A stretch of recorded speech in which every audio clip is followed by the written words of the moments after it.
ਮੈਂ ਨਾ ਆਪੂ ਦੇ ਮੈਨੂੰ ਬਾਗ ਦੇ ਵਜ਼ੀਰਾਬਾਦ ਉਮਰ ਮੈਰਿਜ ਹਾਲ ਦੀ ਉਹਦੀ ਬੈਕ ਸਾਈਡ ਤੇ ਨਾ ਸ਼ੇਰਾਕੋਟ ਪਿੰਡ ਹੈ, ਉੱਥੇ ਜਾ ਰਿਹਾ ਤੇ ਹੁਣ ਮੋਟਰਵੇ ਵਾਲਿਆਂ ਨੇ ਰਾਹ ਵਾਲੀ ਮੈਨੂੰ ਡੱਕ ਲਿਆ, ਆਪਨੇ ਹੈਲਮਟ ਨਹੀਂ ਪਹਿਨਣਾ। ਮੈਂ ਕਿਹਾ ਤੁਹਾਨੂੰ ਹੈਲਮਟ ਦੀ ਪਈ ਹੈ, ਮੇਰੇ ਤਾਇਆ ਜੀ ਫੌਤ ਹੋ ਗਏ, ਸਾਰੀ ਰਾਤ ਹੀ ਸੁੱਤੇ ਨਹੀਂ ਆ।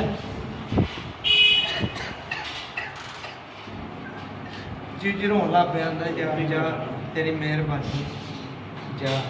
ਉਹ ਮੈਂ ਉੱਥੋਂ ਛੁੱਟਿਆ ਤੇ ਅੱਗੇ ਨਾ ਉਠੀਆਂ ਪਿੰਡ ਦੇ ਨਾਕਾ ਲੱਗਦਾ, ਉੱਥੇ ਮੈਨੂੰ ਪੁਲਿਸ ਵਾਲੇ ਖੜਾ ਕਹਿੰਦੇ ਕਿੱਧਰ ਜਾ ਰਿਹਾ ਭਾਈ। ਮੈਂ ਕਿਹਾ ਮੈਂ ਦੱਸ ਕੇ ਚੱਲਾਂ ਵਾ ਤੇ ਕਹਿੰਦੇ ਨਾਵਾਂ ਦੇ। ਮੈਂ ਕਿਹਾ ਮੇਰੇ ਕੋਲ ਪੈਸੇ ਕੋਈ ਨਹੀਂ ਹੈ, ਮੇਰਾ ਪਿਓ ਦਿਲ ਦਾ ਮਰੀਜ਼ ਹੈ, ਛੋਟੇ ਛੋਟੇ ਮੇਰੇ ਭੈਣ ਭਰਾ ਨੇ 3 ਦਿਨ ਹੋ ਗਏ ਸਾਡੇ ਘਰ ਆਂਟੀ ਦੀ ਪੱਕੀ, ਤੁਹਾਡੀ ਮਿਹਰਬਾਨੀ ਮੈਨੂੰ ਛੱਡ ਦਿਓ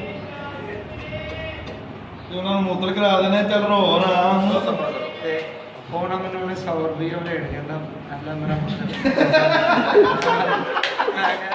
ਮੈਂ ਕਿਹਾ 50 ਰੁਪਏ ਦਿੰਦਾ ਪੰਜਾਬ ਪੁਲਿਸ ਅਸੇ ਪਗਾਰ ਬਣ ਗਈ ਇੱਧਰ ਚੰਗੇ